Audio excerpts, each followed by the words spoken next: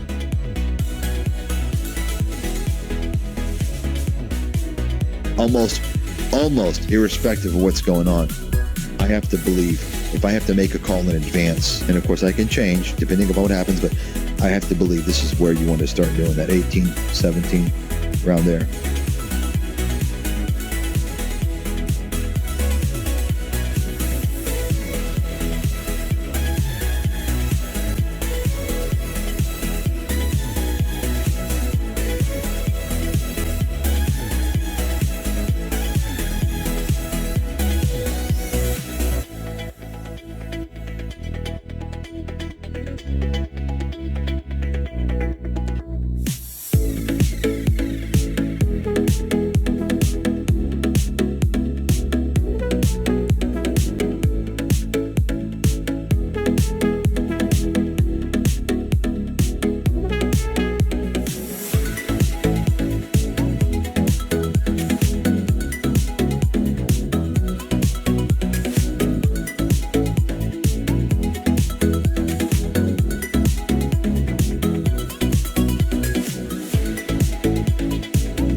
Their earnings report is a complete game changer, at least for quite a while. Bottom line, NVIDIA now is going to enter the realm of Tesla, Apple, and all these other big,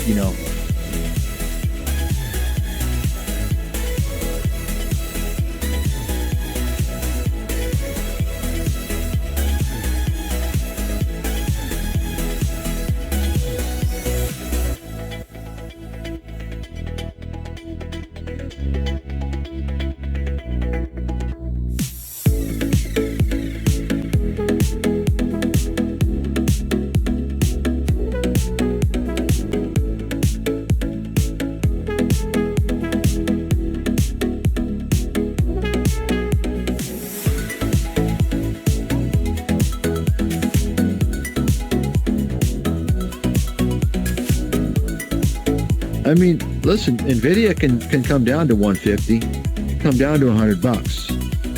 If you don't think it's possible, then you don't understand how the market works.